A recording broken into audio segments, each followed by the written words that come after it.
بسم الله الرحمن الرحيم بسم اللہ الرحمن الرحیم۔ آپ کے سامنے ایک حدیث پیش کی جا رہی ہے۔ یہ حدیث بخاری شریف کی حدیث ہے اور یہ ہے حدیث نمبر 1، اور اس حدیث کو حضرت عمر رضی اللہ تعالی عنہ اللہ کے نبی صلی اللہ علیہ وسلم سے نقل فرماتے ہیں۔ پہلے حدیث پڑھی جائے گی، پھر اس کا ترجمہ کیا جائے گا، پھر انشاءاللہ اس کی مختصر تشریح آپ کے سامنے پیش کی جائے گی۔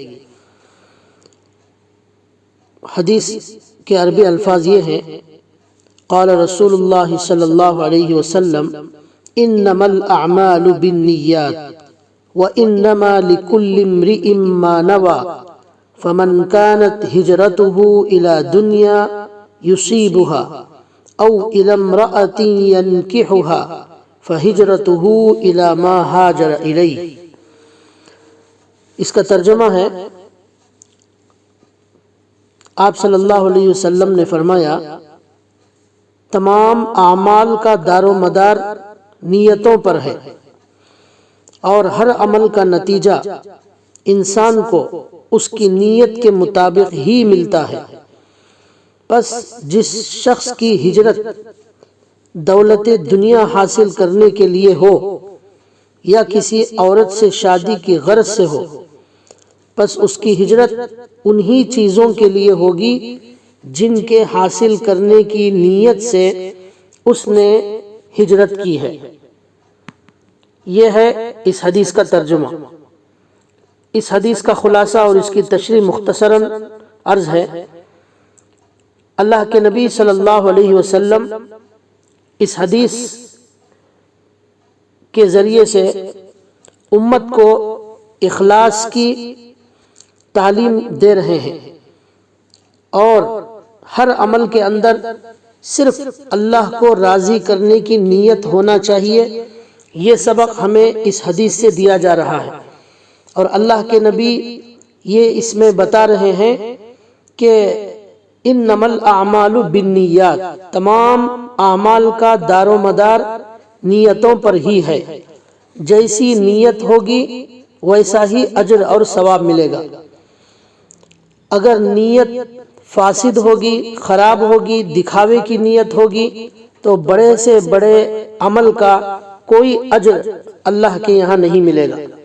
وَإِنَّمَا لِكُلِّ امْرِئٍ مَّا نَوَىٰ، آدمی کے لیے وہی ملتا ہے، وہی ثواب اور اجر ملتا ہے جیسے وہ نیت کرتا ہے۔ جتنا اخلاص ہوتا ہے اتنا ہی زیادہ اللہ کے ہاں اجر ملتا ہے، ورنہ کچھ اجر نہیں ملتا۔ لکھا ہے کہ ایک صحابی تھے جنہوں نے مکے سے ہجرت کی مدینے کی طرف، لیکن ان کا مقصد ایک عورت سے شادی کرنا تھا، اور اس عورت کا نام تھا ام قیس۔ تو ان صحابی کو صحابہ کہتے تھے مہاجر ام قیس، چونکہ انہوں نے ام قیس عورت سے نکاح کی غرض سے ہجرت کی تھی اور سفر کیا تھا، تو ان کو مہاجر ام قیس کہا گیا۔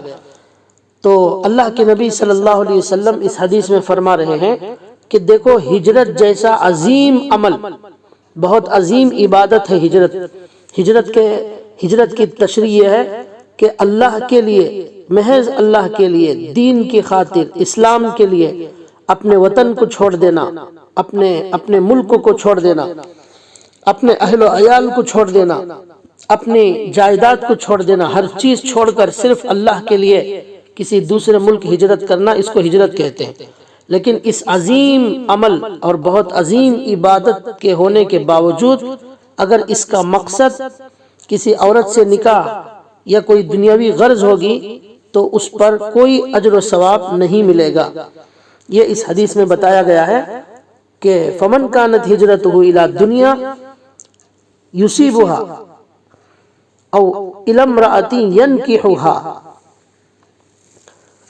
اگر جس کی ہجرت دولت دنیا حاصل کرنے کے لیے ہو یا کسی عورت سے شادی کرنے کی غرض سے ہو، تو فہجرتہ الی ما ہاجر الیہ، تو اس کی ہجرت انہی چیزوں کے لیے ہوگی جن کے حاصل کرنے کی نیت سے اس نے ہجرت کی ہے، اس پر کوئی اجر و ثواب اللہ کی طرف سے نہیں ملے گا۔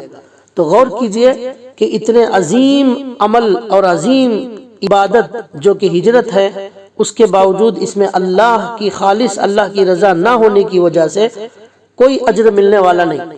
تو اس سے معلوم ہوا کہ ہمیں ہر عمل کے اندر اللہ کو راضی کرنے کی نیت کرنا چاہیے۔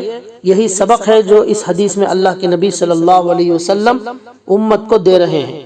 اور ایک حدیث ہے، بہت لمبی حدیث ہے، اس کی مختصر تشریح آپ کے سامنے کروں گا تاکہ اس مضمون کی اور وضاحت ہو جائے کہ اللہ کے نبی صلی اللہ علیہ وسلم نے فرمایا، 3 شخصوں کو کل قیامت کے دن اللہ تعالیٰ کے دربار میں پیش کیا جائے گا۔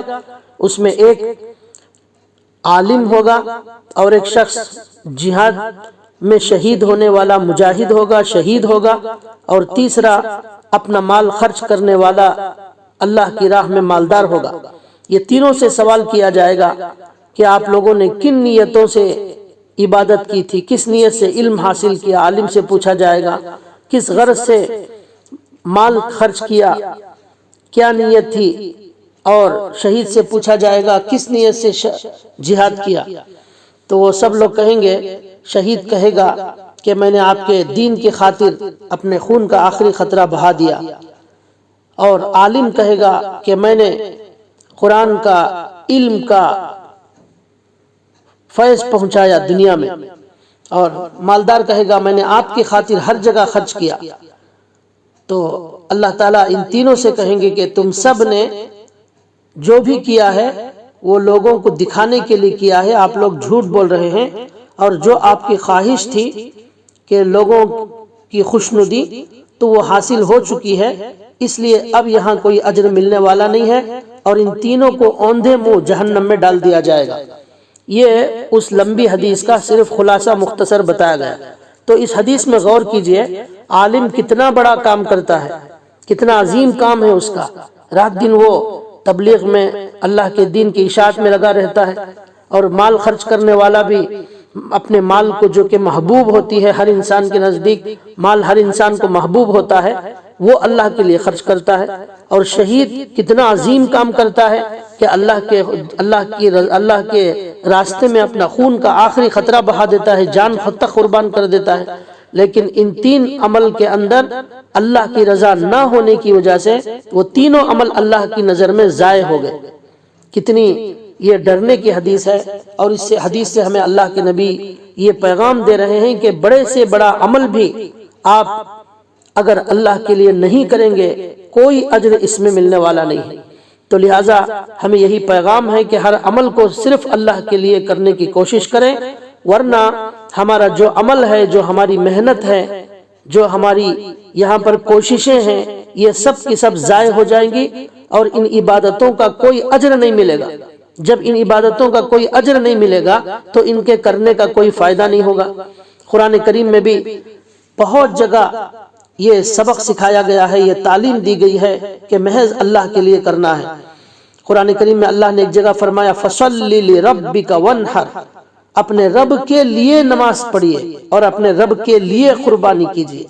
معلوم ہوا نماز اور قربانی اللہ کے لیے کرنا ہے۔ اسی طرح ایک جگہ اللہ نے کہا قُلْ إِنَّ صَلَاتِي وَنُسُكِي وَمَحْيَايَ وَمَمَاتِي لِلَّهِ رَبِّ الْعَالَمِينَ، اے نبی آپ کہہ دیجئے بلا شبہ میری نماز، میری قربانی، میرا جینا اور میرا مرنا صرف اللہ کے لیے ہونا چاہیے۔ اس میں بھی اخلاص کی تعلیم دی گئی ہے۔ اسی طرح قرآن کریم میں ایک جگہ اللہ نے فرمایا تبارک الذی بیدہ الملک وہو علی کل شیء قدیر الذی خلق الموت والحیاۃ لیبلوکم ایکم احسن عملا، بابرکت ہے وہ اللہ جس کے ہاتھ میں حکومت ہے اور وہ ہر چیز پر قدرت رکھنے والا ہے۔ اس اللہ نے موت اور حیات کو پیدا کیا تاکہ تم کو آزمائے کہ کون تم میں سے اچھا عمل کرنے والا ہے۔ یہاں قرآن کریم میں احسن عملہ کہا گیا ہے، یعنی بہترین عمل کون کرنے والا ہے، یعنی عمل کی کوالٹی اللہ کی نظر میں دیکھی جائے گی۔ اکثر کا لفظ نہیں آیا ہے، یعنی زیادہ عمل کون کرنے والا ہے یہ نہیں دیکھا جائے گا، بلکہ بہترین عمل کون کرنے والا ہے، اگرچہ کہ وہ چھوٹا ہو، اس پر اللہ کے ہاں بے پناہ اجر ملتا ہے۔ تو لہٰذا ہمیں کوشش کرنا چاہیے کہ ہم ہر چھوٹے سے چھوٹا عمل اور بڑے سے بڑے عمل کو محض اللہ کے لیے انجام دینے کی کوشش کریں اور نیت کریں۔ یہی آج کی حدیث کا خلاصہ ہے۔ اللہ تعالی ہم سب کو عمل کی توفیق عطا فرمائے۔